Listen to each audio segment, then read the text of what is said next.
Banking, the greatest scam on earth. Thomas Jefferson said, "I believe that banking institutions are more dangerous to our liberties than standing armies. If the American people ever allow private banks to control the issue of their currency, the banks will deprive the people of all property until their children wake up homeless on the continent their fathers conquered." Jefferson's warning is already here. 40 million Americans are living on food stamps. Millions more are now homeless, living in tents, all because of one institution, the Federal Reserve System. The Federal Reserve is a group of private bankers who have stolen the money creation process from the American people. Most people still believe the Fed is an agency of the government working in our best interests.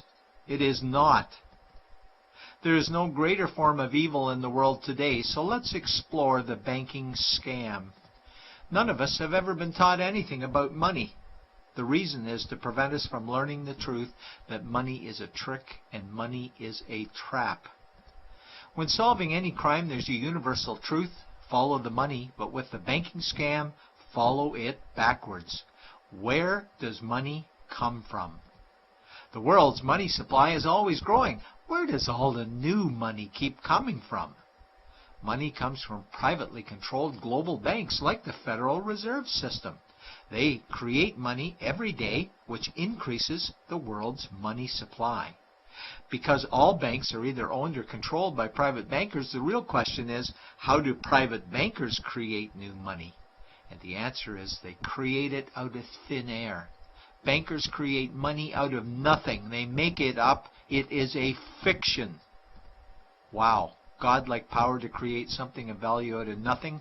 A stroke of a keyboard and money is created.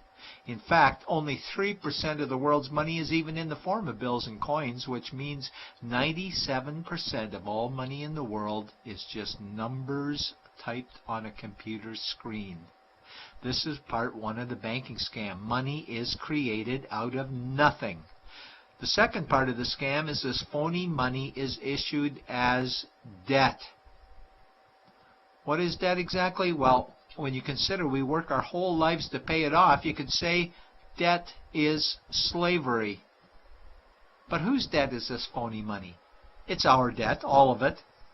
It's our debt when we use credit cards, we get student loans, borrow money for mortgages, all bank borrowing. And it's our debt again when the government borrows, which is each and every day. In today's world, money is debt and debt is money, and don't forget the interest charges. Money equals debt and debt equals slavery, therefore money equals slavery. Our monetary system is a carefully concealed system of slavery. Why? Because our government can create the same money for free with no interest charges, just like they used to, as the Founding Fathers designed it inside the United States Constitution for our protection against private bankers. The third part of the banking scam is very evil. When bankers create money from nothing and issue it as debt, they only create the principal portion of the debt. They do not create the money for the future interest payments.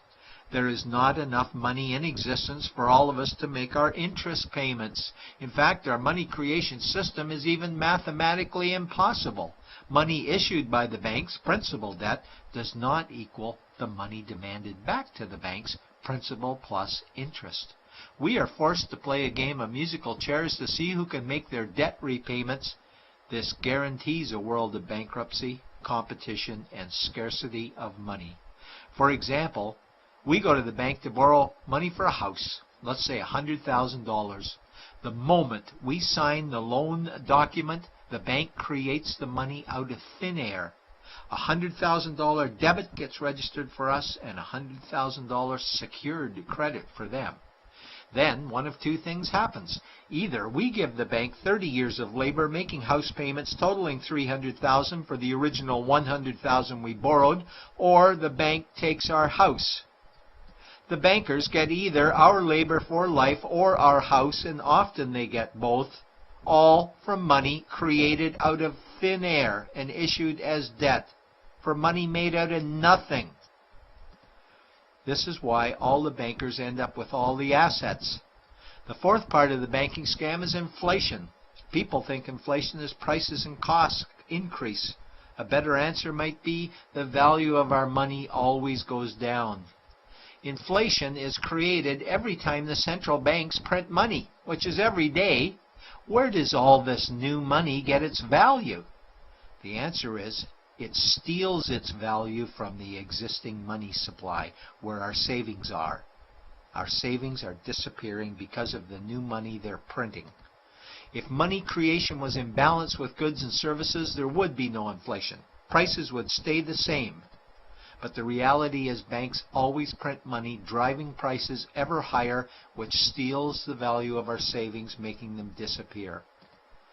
Since the private bankers created the private Federal Reserve in 1913, the United States dollar has lost 97 cents in purchasing power. An item in 1913 that cost $100 in 2011 cost $2,230, a price increase of 2,130%. This is the banking scam. 4 parts. Private bankers create money out of nothing and charge interest on it. There is no money created for the future interest payments, and inflation steals our savings every day.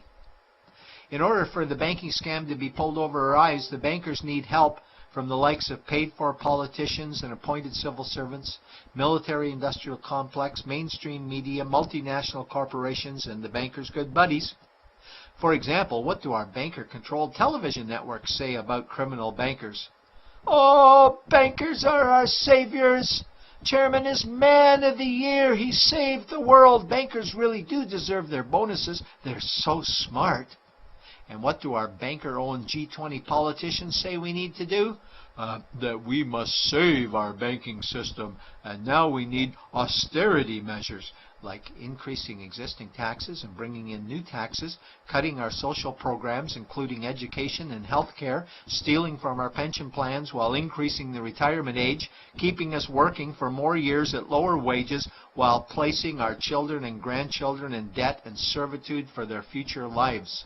We are being lied to that we must go deeper in debt for bailouts, stimulus packages, quantitative easing, saving the too big to fail banks, credit easing, currency interventions, all names that mean the same thing: more debt to us. Is it not strange that the solution to too much debt is always more debt to us? And where is all this money going? It's going to the banks and to the bankers. They are stealing our money right now.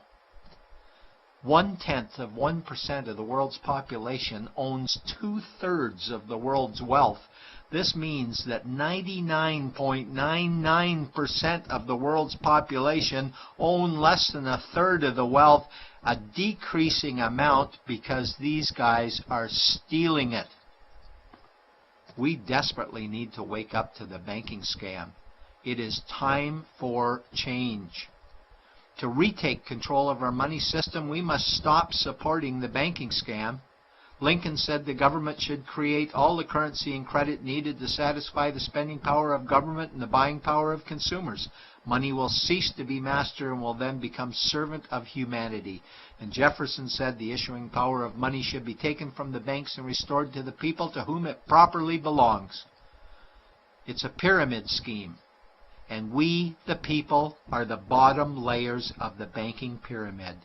Without our support, the banking scam collapses. We have to do it ourselves. Wake up, get active, wake others. Remove our money from the bank. Buy gold and silver coins. Get out of debt. Rip up your credit cards. These actions will bring down the banking scam. Only vote for politicians who support debt-free money, or run for office yourself, and turn off mainstream media to search for the truth while you still can. And support every effort to end the Federal Reserve System and all the privately owned central banks.